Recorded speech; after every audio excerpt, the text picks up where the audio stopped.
सागर की लहरें तट की रेत से टकराकर, पाषाणों से टकराकर उसका आकार ही बदल देती। कटीले नुकीले पत्थर इन पे घिस घिस कर इन्हें गोल बना देती। किंतु ये सागर की लहरें, इनका स्वयं का आकार कभी नहीं बदलता। भला ऐसा क्यों? क्योंकि ये बिखर कर भी पुनः जुड़ना जानती। अर्थात जब ये लहरें बिखरती हैं तो ये मतभेद अवश्य है, किंतु इनका पुनः जुड़ना ये एकता का प्रतीक है। देखिए, वाद विवाद, तर्क वितर्क, मतभेद ये जीवन का अभिन्न अंग है, किंतु इन्हें कभी मन में प्रवेश न करने दें। यदि मन में प्रवेश कर भी जाए तो वहां इन्हें वास न करने दें, इन्हें निकाल फेंकें। ये वाद विवाद, तर्क वितर्क, मतभेद, इन्हें जीवन भर साथ लेकर मत चलिएगा।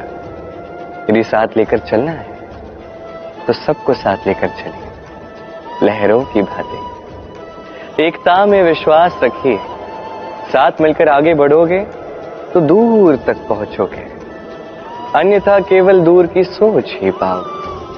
क्या चाहते हैं आप? निर्णय आपका है। आइए और मेरे साथ प्रेम से कहिए, राधे राधे।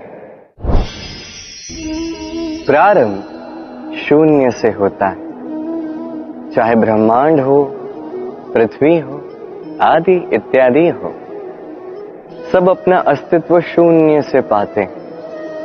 ये शून्य जिसका स्वयं का तो कोई अस्तित्व नहीं है, पर सभी को यह अस्तित्व अवश्य देता है। हमें इस शून्य की भांति बनना चाहिए। जो हमारे साथ जुड़ जाए उसका अस्तित्व कई गुना बढ़ जाए, विशाल बन जाए, श्रेष्ठ बन जाए। किंतु जैसे ही हम उनसे दूर चले जाएं, उन्हें हमारी उपस्थिति का आभास हो, हमारा महत्व ज्ञात हो। शून्य ही आरंभ है, शून्य ही अंत भी। शून्य को कोई कम क्यों ना आके, ये शून्य अत्यंत महत्वपूर्ण है। इस शून्य की भांति बन जाइए और मेरे साथ प्रेम से कहिए, राधे राधे। एक समय की बात थी, एक असुर था जो अत्यंत भयानक था, मत्सरासुर। उसने कड़ी तपस्या की और कड़ी तपस्या के पश्चात महादेव को प्रसन्न किया। साक्षात महादेव ने उसे एक वर दिया और उस वर को प्राप्त करते ही मत्सरासुर ने 10 दिशाओं में केवल विनाश आरंभ कर दिया। इतना ही नहीं, उसने तो कैलाश पर भी विजय प्राप्त कर दी। अब ऐसे में सारे देवता जो है भयभीत हो गए।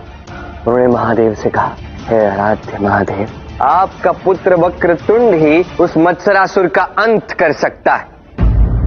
तब आप आए बाल गणेश, वक्रतुंड के रूप में। अपनी सूंड का उपयोग आपने किया एक शस्त्र की भांति और उस मत्सरासुर को पराजित कर दिया। इतना ही नहीं, आप तो गजानन भी हैं। ये उस समय की बात है जब कुबेर को अपने धन और ऐश्वर्य पे अत्यंत अभिमान हो गया था। तो कुबेर ने क्या किया? कुबेर आए महादेव पार्वती के पास कैलाश में उनसे भेंट करने और उन्हें आमंत्रित किया भोज के लिए। अब ऐसे में महादेव जो थे वो गहन तपस्या में लीन थे। अब ऐसे में वो वहां कैसे जा सकते थे? तो माता पार्वती ने महादेव के स्थान पर आपको भेज दिया कुबेर के उस महल में भोज करने के लिए। अब वहां जाकर क्या थे, आपको हुआ क्या? वहां पे अनेक व्यंजन थे, स्वादिष्ट स्वादिष्ट, एक से बढ़कर एक व्यंजन, और आप वो सभी व्यंजन खा गए। तत्पश्चात आपको ज्ञात है आपने क्या किया? आपने उस महल में देखा और जितने भी अमूल्य रत्न, अमूल्य आभूषण, अमूल्य वस्तुएं थी, आप वो सभी खा गए। तत्पश्चात भी आपकी भूख जो थी वो शांति नहीं हुई। आपने कुबेर को एक अत्यंत श्रेष्ठ बात पढ़ाया कि कुबेर, अहंकार से मुझे जो कुछ भी खिलाओगे, जितना भी खिलाओगे, मेरी भूख शांत नहीं होगी। मैं तुम्हें और तुम्हारे समस्त राज्य को भी खा लूंगा। कुबेर भयभीत हो गए और उन्हें अपनी भूल का आभास हुआ। और तभी वो महादेव के पास गए और अपने अहंकार के लिए उन्होंने क्षमा भी मांगी। ये तो ऐसे अनेक कार्य किए हैं और ऐसे बड़े बड़े कार्य करके आप भूल भी जाते हैं, और इसलिए आपका नाम लंबोदर भी रखा गया है। एक असुर था, क्रोधासुर। वो अत्यंत क्रोध में आ गया और क्रोध में आके समस्त संसार में विध्वंस मचाने का प्रयास किया। तब आप आए लंबोदर के रूप में, एक मूषक की सवारी करते हुए। आपने उस क्रोधासुर को परास्त किया और उसे बंदी बना के सभी देवताओं के समक्ष प्रस्तुत भी किया। आपके लिए तो क्रोध को वश में करना बड़ी सरल बात है, और आपको तो वैसे भी क्रोध कभी आता नहीं। विघ्नराज, ये भी आपका एक नाम है। अपने ममतासुर और सभी असुरों को पराजित करते हैं, और ऐसा करके आपने ना केवल देवताओं की अपितु तीनों लोकों की रक्षा की थी बालगणी। इसलिए तुम्हें तुम्हारी शक्तियों का आभास करवा रहा हूं। तुम्हें समझना चाहिए कि तुम कितने अधिक शक्तिशाली हो बालगणी। अब तुम्हारा एक और नाम है, विकट। एक बार एक असुर था, कामासुर। उसने महादेव के भोलेपन का लाभ उठा के तीनों लोकों पे अधिकार प्राप्त कर लिया, और फिर एक एक करके वो देवताओं का अंत करने लगा। ऐसे में देवता आपके पास आए और आपसे उन्होंने सहायता मांगी, और तब विकट रूप में वहां प्रकट हुए और आपने उस कामासुर का अंत कर दिया।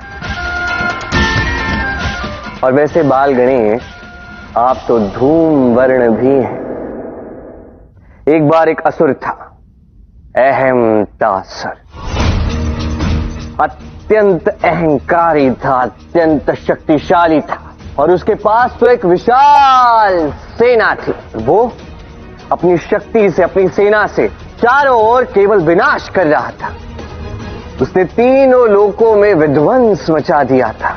तब इस सृष्टि की रक्षा के लिए सभी देवता नारायण और महादेव के पास पहुंचे। उनसे निवेदन किया, कृपा करके गणेश मंत्र का आवाहन कीजिए। तत्पश्चात आपको ज्ञात है क्या हुआ? आप वहां प्रकट हुए धूम्रवर्ण रूप में। क्षण भर में आपने समस्त सेना को लुप्त कर दिया,